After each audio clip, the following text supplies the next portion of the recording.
Humans have always been social creatures. While primates adapted to raise their awareness of their surroundings to help them survive on their own in the wilderness, humans developed the rather unique trait to communicate amongst their own species.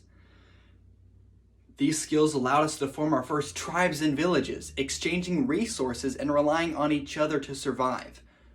So, moving things forward a little bit further in time, and we reached last year's pandemic. While we were all quarantined at home, many of us felt isolated.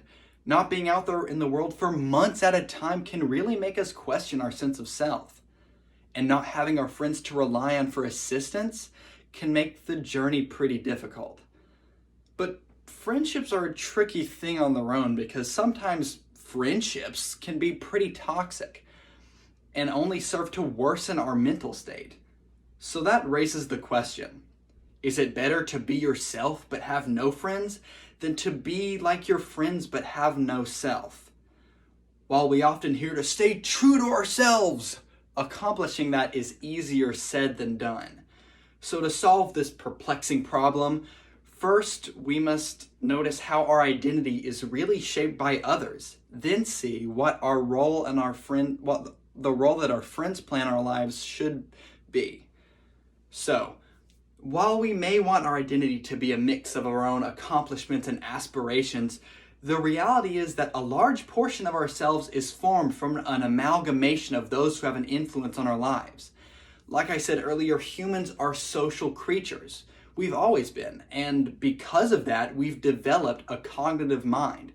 In fact, we're the only creatures on this planet who have that.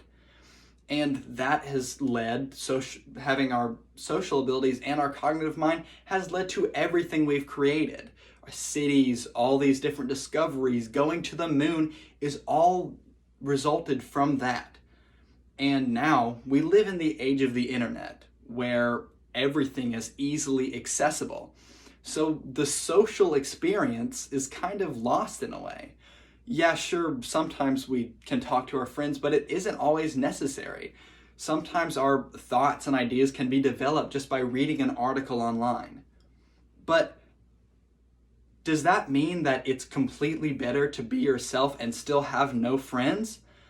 Well, the way I see it is, at least for me, in the past, like when quarantine happened, I felt really alone. And because of that, I thought, well, I can kind of do this on my own. I started, thinking of goals and aspirations, and I started, sort of planning myself out and doing a lot of stuff on my own. I lost a lot of friends in the process because they were dealing with similar things. We all felt alone at that time. And because of that, well, my head ended up becoming an own echo chamber where all of my ideas were just being reflected back and forth, and I didn't really have enough input for other people that I could talk to. And really the only way out of that is to seek help from other people. Once you're in your echo chamber, there's nothing you can do to get yourself out of that. We have to use our innate social abilities to get ourselves out of these situations and talk to those to get the help that we need. So in that way, yeah, it's important to have friends because being ourselves is sometimes developed by our friends and family. We wouldn't be ourselves without something that our parents said when we were little or stuff that our friends did. We're developed from each other. So being on our own completely can be pretty harmful. But I think it's time to get to the core of what the quote is really wanting us to talk about. And that's friendships. It's that toxic friendships are so bad that you need to stay away from them to be yourself.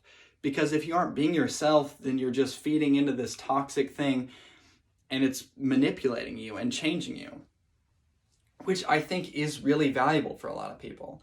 A lot of people get caught up in toxic friendships where they look at other people and sort of take in that themselves.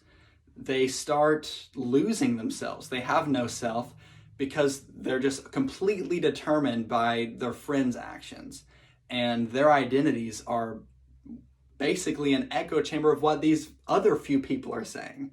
So even in that case, it's still bad to have this. And I think the thing about this quote is that, yeah, it's probably better to be yourself but have no friends than to be completely developed by your friends. But these are both really extremes. And humanity just doesn't really work like that. It's encouraging to know that you can do things on your own and that you're able to not have friends and still, develop. But at some point that can begin to be harmful.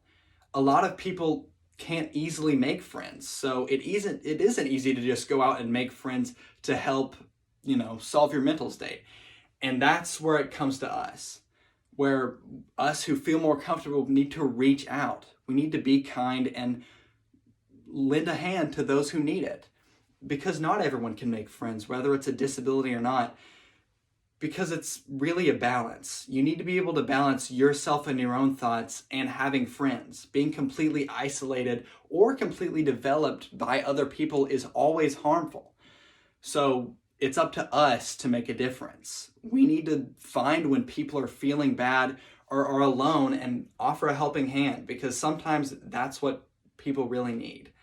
So thank you for listening, and remember to be kind.